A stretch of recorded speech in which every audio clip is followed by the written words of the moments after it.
little bit closer. Yeah, I got to slide a little bit closer. That's right. I'm keeping it in my sights. Last time it rose and received beside me on the airplane, so probably going to be right there again. I'm getting used to this Camellia Bowl trophy right here. Coach, if you will, open with a brief opening statement, and we'll open for questions. Yeah, I think first of all, I just tip my hat off to the University of Toledo and Coach Candle and his staff. We knew they were an outstanding football team, and we knew that coming in, and then it proved to be true on the football field. They have some great athletes. Quarterback's outstanding. The running back's a really good player. So we knew that coming in. So just to give my hats off to those guys. I mean, they're a really outstanding football team. Well, now I'm really, really proud about our guys. We have so much fight and so much integrity in our football team. They do things right on and off the field, and I think you can't win close games like this if you don't do things right on and off the field. They believe in each other. Our whole motto this year and our bracelets was we ride together, and everything that we do it together. And whether we win or lose, we're going to do it together. And so I'm just so proud of those guys and our seniors, our senior class. Said we're giving game balls to our seniors just a while ago because of what they've been through. Our fifth-year guys won the Southern Conference 5 years ago, and now they're Sun Belt champions, two-time Camellia Bowl champions. And what they've been able to do, they transitioned us, maybe the most successful team in the history of a transition to FBS, is what we've been able to do the last 2 years. And I'm just so proud of them and our coaching staff, everybody that's involved with our program, from the top to the bottom. From our chancellor to our athletic director to our coaches, all the way down through. And we all pull in the same direction. And you can't have success like we have if you don't do that. It's imperative that you all pull in the same direction. And then our support staffs, our equipment, our trainer, our strength staff, our video staff, everybody's pulling in the same direction. We don't have any egos. And that's why we've been so successful. People want to know why? That's why. And I'm so proud of this group and this organization. And it's been a long season. It's been a long 3 weeks. I'm a little bit tired right now, and these next couple of weeks probably gonna rest a little bit. So, with that, I guess we'll open up the questions. Scott, in terms of every time you guys would grind out a drive, they'd come back and hit you with a haymaker. What does it take? What kind of characters does it take in the coaching staff and the players to keep bouncing back after those big plays? Yeah, I made the comment. Every time we scored, they would answer. And they came back, which that's a mark of a champion. That's a mark of a great team, and they were able to do that. And when we returned the kickoff back, I said, okay, now we got the lead back. Then they marched right back down and score again. And so it was really a wild game, a very entertaining game for the fans, and I think probably for ESPN and everybody watching the game. It was a great college football game, and when it comes down to the end like that, it takes the small things to win, and our kids never quit, never gave up. I think the great thing about it is we always were on top. I think I don't know if we trailed at any point. I don't think we did, so that was good. So we were always on top.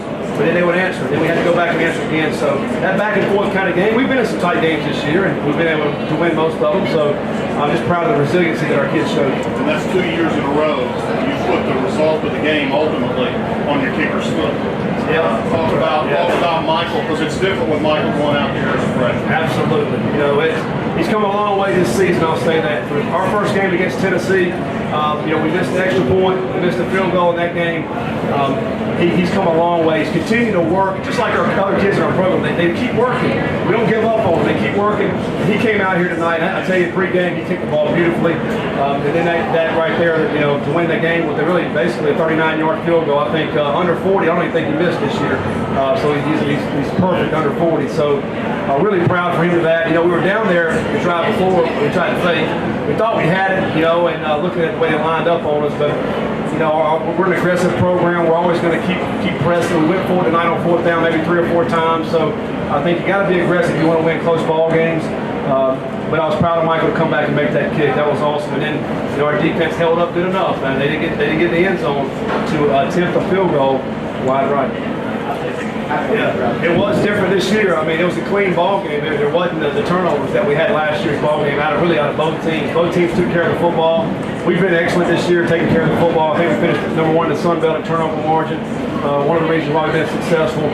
It was a different feel this time, but I think because we never got behind, we always felt we were right there. You know, we always felt we were right there in the game. And even if that guy, even if he would have made it, I felt good about it because we had about 2 minutes left on the clock to go down and kick another field goal and win the game. So I really felt, I loved the game. It was a fun game. It was a back and forth game, and it was exciting. And I enjoyed this one because we never were behind. So you can enjoy those when you're not behind. At what point did it become clear Taylor would have some opportunities to run the ball? Well, we thought coming into the game that we'd have an opportunity to run our quarterback.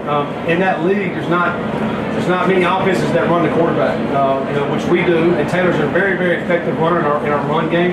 And I didn't know he had this much success. I don't know what his rushing totals were tonight, but he was very effective in the run game. Broke off some big runs, some big first down runs throughout the game.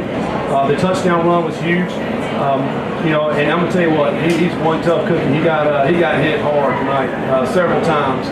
And I love when he broke off that big run and he jumped right up and got a crowd going. I mean, that's awesome. That kind of stuff right there is what gets your team going.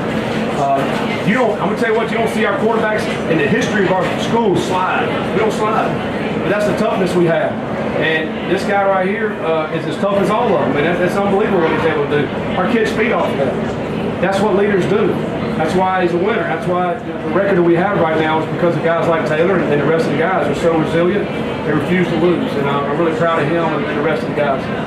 Coming into this game, there was a lot of talk about the prospective role of the big tight end and the matchups the problems that he represented. You saw that early on, and then he kind of disappeared. Is there anything that you guys did particularly good? No, I'm just glad they quit throwing the ball to him. I mean, he's hard to defend, and what a big target. You saw that in the first half when he caught the touchdown. We had two guys on him. He just swatted them off and ran into the end zone. He's an outstanding player. They have a lot of players, and their quarterback's really good. Really good player, and they have some skilled kids that can run. Number 4 can run. Reminded me of the guy at Akron, the slotted Akron receiver that Akron had. So, and then the running back. I mean, he's an outstanding player. I thought, again, what do you have? He had 120, so he's a good player too. Really proud of Marcus too. Marcus going over 5,000 yards for his career, 143 yards, went over 1,000 yards. We had 2,000-yard rushers in the season. That's outstanding because Jalen Moore. Man, he's tough too. I think he went over 1,400 yards for the season. So, what Taylor have? 126 yards rushing, Taylor. That's unbelievable, man. It's pretty awesome. Did you ever rush for 126? I probably did. Now, I was more of a running quarterback. Now, don't look at my passing stats, but they were awful. And I was a little bit more of a running quarterback. Taylor's trying to catch me, though. He keeps on running like that. He'll pass me easy. In terms of the Evans kickoff return, obviously Darrington's an explosive guy. It felt all season like we were all kind of waiting for that moment. I know. You're exactly right. He's really, really close all year.